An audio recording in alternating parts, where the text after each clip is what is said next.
Alhamdulillahirabbil alamin, mengheningkan cipta selesai. Bismillahirrahmanirrahim, kita lanjutkan kembali.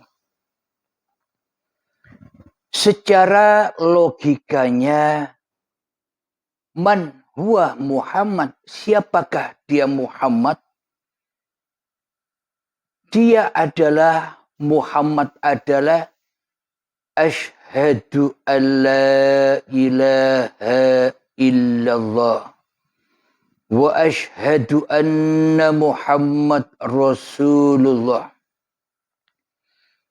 Bagaimana mungkin kita bisa menyaksikan Allah tanpa menyaksikan Muhammad Rasulullah-nya dahulu? Jangan terbalik, menyaksikan Muhammadnya dulu, lalu menyaksikan Allahnya. Itu kebalik, akan tersesat. Karena didasari dengan ayat, Ati Allah wa ati'ur Rasul. Ikutilah Allah, taatilah Tuhanmu yang telah menciptakanmu, dan taatilah dan ikutilah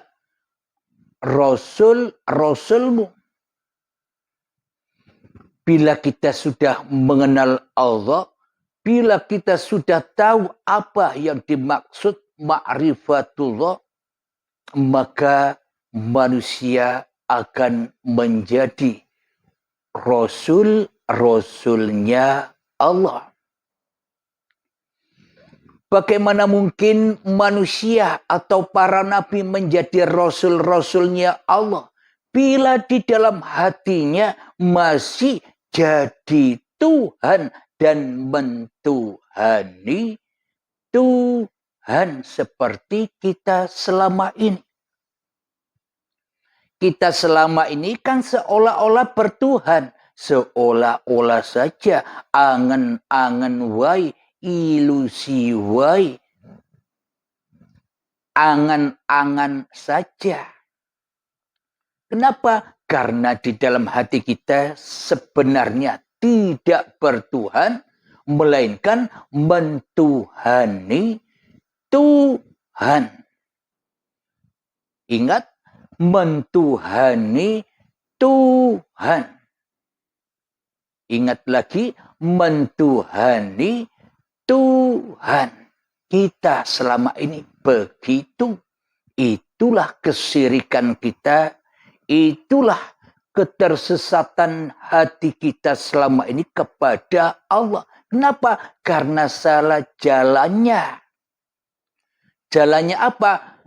Taat kepada Rasulnya dulu. Mana mungkin bisa taat kepada Allah? Kepada Rasulnya saja tidak tahu. Kenapa? Karena salah jalannya. Akhirnya hawa nafsu yang menjadi Tuhannya. Akhirnya iblis dan setan menjadi mursyid dan pembimbingnya selama ini.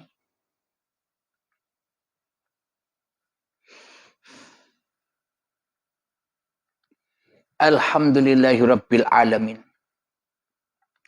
Mari kita hayati bersama, kita logikakan pakai akal fikir kita tentang asyhadu an la ilaha illallah wa asyhadu anna Muhammadur Rasulullah.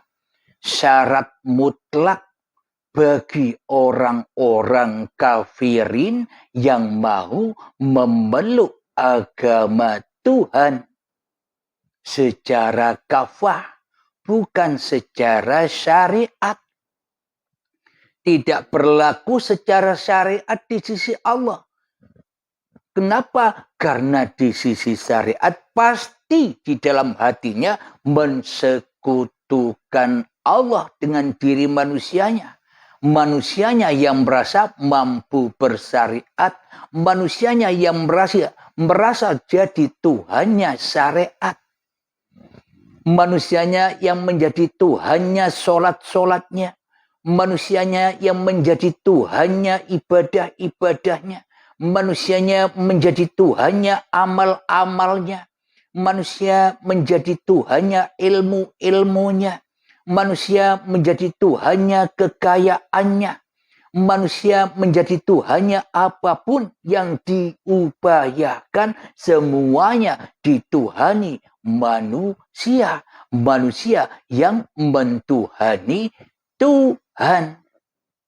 Manusianya yang wujud, Tuhannya Adam. Tuhannya tak ada alias gaib. Inilah tanda bukti bahwa kita selama ini berada di dalam golongan kafirin. Apa sih kafirin itu?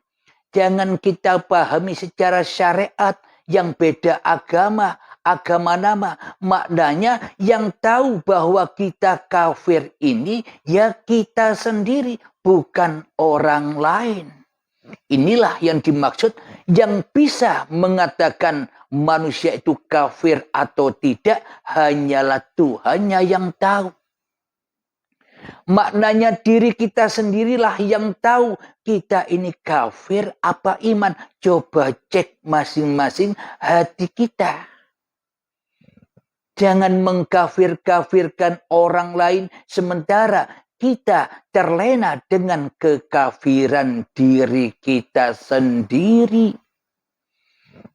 Berarti biasanya orang-orang yang menyeru, mengolok-olok manusia kafir, maka sesungguhnya dirinya lah yang kafir dahuluan. Orang lain belum tentu kafir, pasti di dalam dirinya kafir. Bila di dalam hatinya menyangka, melihat seluruh orang yang tidak berfaham, yang tidak seagama dengannya dianggap kafir, maka sesungguhnya dirinya sendirilah yang kafir di sisi Tuhannya. Pasti kita tahu. Coba cek hati kita sendiri-sendiri. Jangan mengkafir-kafirkan orang lain. Cek diri kita sendiri dahulu. Kita sudah beragama dan bertuhan atau masih kafir di sisi Tuhan. Karena hukum-hukum agama itu hukumnya Tuhan, bukan hukum hawa nafsu. Alhamdulillahirabbil alamin. Jadi kita sendirilah yang tahu, yang paling tahu bahwa sesungguhnya kita kafir atau iman kepada Tuhan. Maknanya cara mengetesnya, cara menyaksikannya, cara melihatnya di dalam diri kita. Coba siapa yang wujud? Coba saksikan siapa yang hidup? Coba saksikan siapa yang berkuasa selama ini di dalam hati kita. Kan diri kita daripada Allah. Itulah kafir di sisi Allah. Kenapa? Apa kafir itu? Terhijab. Terdinding. Terpisah dari Tuhan yang menciptakan dirinya. Jadi maknanya itulah kafir itu di sisi Allah. Jadi marilah wahai manusia, wahai para sahabatku, lihatlah diri kita saja. Jangan kita melihat orang lain. Bila kita hanya melihat orang lain, pasti diri kita tidak selamat. Pasti diri kita tersesat di dalam fisabilillah. Bila kita hanya menyaksikan orang lain saja. Kita sibuk mengkafir-kafirkan orang lain, sementara diri kita lebih kafir daripada orang yang kita kafir-kafirkan. Kita menyangka sudah baik sendiri, sudah iman, tapi kok yang wujud di dalam hati kita bukan Tuhannya, tapi manusianya. Ya tambah kafir. Kafir teriak kafir. Inilah hakikat kafir itu. Kalau syariatnya kafir kan badan-badan manusianya. Oh, yang ke masjid, oh, yang ke wihara dan sebagainya beda. Kenapa? Karena di dalam hatinya bertuhankan kepada hawa nafsunya yang merasa benar dengan agama namanya. Kenapa? Karena selama ini tatanannya kebalik. Atiur Rasul wa ati Allah. Bagaimana mungkin kita jadi Rasulnya Allah tanpa kita belum menyaksikan Allah? Maka selamanya kita akan jadi Rasulnya, akan jadi utusannya, akan jadi pesuruhnya. Iblis dan setan saja di hati kita. Maka dari itu diperintah ati Allah wa ati Rasul. Bila kita mengikuti Allah, bila kita mengenal Allah, bila kita sudah makrifat kepada Allah, maknanya makrifat kepada Allah itu adalah manusia yang sudah makrifat kepada hakikat diri sejatinya yang tak ada, maka makrifatullah itulah yang ada. Maka setelah yang ada hanya ma'rifatullah, maka manusianya hanyalah menjadi rasul-rasulnya Allah, hanya menjadi utusan-utusannya Allah, hanya menjadi pesuruh-pesuruh Allah. Bila yang nyata, bila yang hidup, bila yang wujud, bila yang berkuasa di dalam hati kita hanya uripe Allah, Tuhan itu sendiri. Tapi kalau kita salah jalannya, atiur Rasul wa ati Allah, salah jalannya, tidak sesuai Al-Quran yang ati Allah wa atiur Rasul, maka hawa nafsu tidak rela, hawa nafsu tidak ridho. Bila hawa nafsu ini, bila setan iblis ini tidak jadi Tuhannya manusia di dalam hati kita. Kita dimursidi oleh setan, dibimbing oleh setan supaya kita selalu jauh dari Allah. Bro, halim, hidup ini loh hidupmu, badan ini loh badanmu, ilmu ini loh ilmumu, amal ini loh amalmu, kebaikan ini loh kebaikanmu, agamamu Islam yang paling benar, yang Nasrani agamamu Nasrani yang paling benar dari agama yang lain. Setan mudah mengadu domba umat manusia. Kenapa? Karena manusianya lebih cinta kepada setan di dalam hatinya daripada cinta kepada Tuhannya yang telah menciptakannya. Inilah bila salah jalan atiur Rasul, kita menggaung-gaungkan, mendewa-dewakan Rasul secara syariat saja. Akhirnya cinta kepada sejenisnya, cinta raganya Rasul, itu akibat kita cinta kepada diri kita sendiri. Bila kita tidak cinta kepada diri kita sendiri, alias kita cinta kepada uripe Allah, maka tak akan pernah mendewa-dewakan jasad-jasad lagi. Kenapa? Karena uripe Allah pun juga menghidupi Kanjeng Nabi Muhammad sallallahu alaihi wasallam. Bukan raga yang kita pandang, tapi hidup siapa yang menghidupi Nabi Muhammad itu, ya hidup yang menghidupi seluruh manusia, seluruh para nabi, seluruh para rasul, dan seluruh alam semesta ini.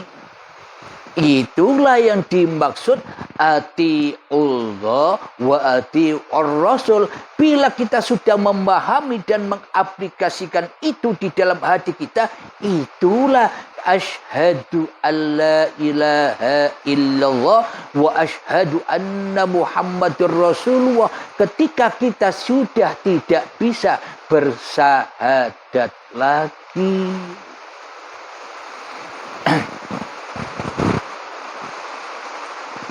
Jangankan bersyahadat, ngelempar saja ndak bisa. Jangankan bersyahadat, memanah saja tidak bisa. Itulah imannya para nabi dan para rasul. Untuk menjadi rasulnya Allah, bukan menjadi rasulnya setan. Selama ini kan kita tidak ridho bila Allah yang bisa melemparkan kita di dalam hati kita. Kita yang bisa melempar, bagaimana mungkin Allah bisa melempar? Kita yang bisa memanah, bagaimana mungkin Allah bisa memanah? Lah, bila Allah tidak bisa apa-apa, buat apa kita sembah, bro? Coba dilogikakan, difikirkan, dihayati dengan sungguh-sungguh. Dan logikanya juga, bila yang wajib kita imani itu rasul secara syariat, rasul secara badaniah. Contoh badaniahnya, raganya Kanjeng Nabi Muhammad sallallahu alaihi wasallam yang sudah wafat 14 abad yang lalu.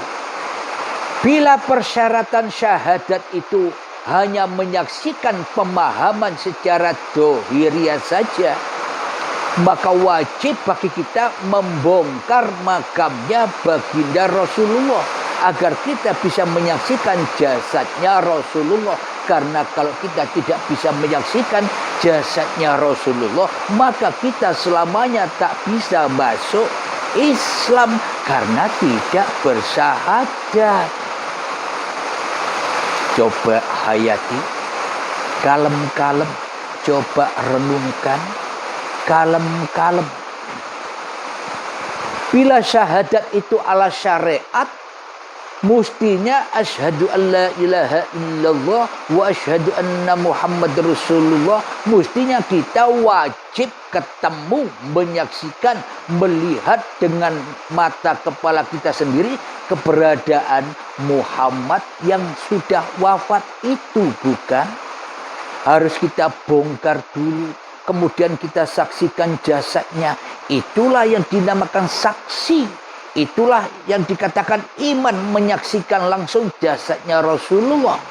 Bukan saksi palsu yang selama ini kita dewa-dewakan, saksi palsu yang kita bangga-banggakan, saksi palsu yang kita mulia-muliakan. Palsu kok merasa bangga, palsu kok merasa mulia, palsu kok arep-arep mlebu surga, palsu kok arep-arep kebenaran. Coba kita hayati pelan-pelan. Ini bukannya ada perdebatan atau perbedaan antara syariat dan hakikat. Ini hanyalah agar ketemu titiknya. Titik yang membelenggu kita, titik yang menjerat kita.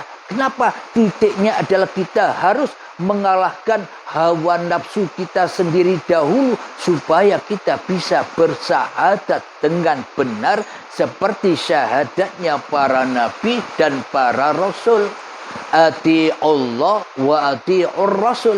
Jadilah hamba Allah, maka engkau akan jadi rasulnya Allah.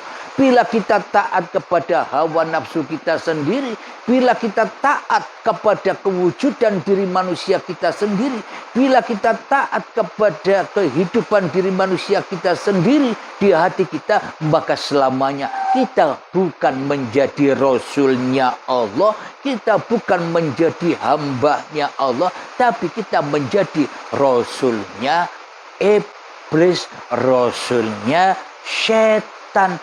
Berada di mana? Berada di dalam neraka yang berbahan bakar, badan yang diakui manusia, dan hidup yang keras melebihi kerasnya batu. Itulah anar itu bersama setan yang terkutuk. Kapan? Ya sekarang, bro. Kita sudah ada di dalam nerakanya Allah bersama iblis dan setan. Kenapa? Karena kita lebih wujud daripada Allah. Karena kita lebih hidup daripada Allah. Berarti kita akan menjadi musuh-musuhnya Allah. Bagaimana mungkin kita bisa menyembah dan mengabdi kepada Allah sedangkan Allah sudah kita jadikan musuh di dalam hati kita. Allah sudah kita sombongi di dalam hati kita selama ini. Coba kita hayati. Siapakah Muhammad itu ketika diri kita sudah tak wujud lagi, ketika diri kita sudah tak hidup lagi, ketika diri kita sudah tak nyata lagi di alam dunia ini, maka berpindahlah Muhammad Rasulullah ke alam yang kekal, tak pernah mati lagi. Siapakah Muhammad Rasulullah itu? Subhanalladzi asra bi abdihi lailan. Maha suci Allah yang memperjalankan hambanya di suatu malam. Jadi ayatnya bukan Subhanalladzi asra bi Muhammadin bin Abdullah, tapi ayatnya Subhanalladzi asra bi abdihi lailan.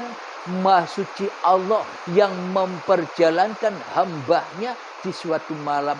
Maha suci Allah ketika hambanya, ketika manusianya masih gelap, ketika manusianya sudah tak ada, tak wujud, tak hidup, tak kuasa, maka maha suci Allah bagi manusianya. Itulah Rasulullah. Jadi kanjeng Nabi Muhammad itu diciptakan, diutus oleh Allah.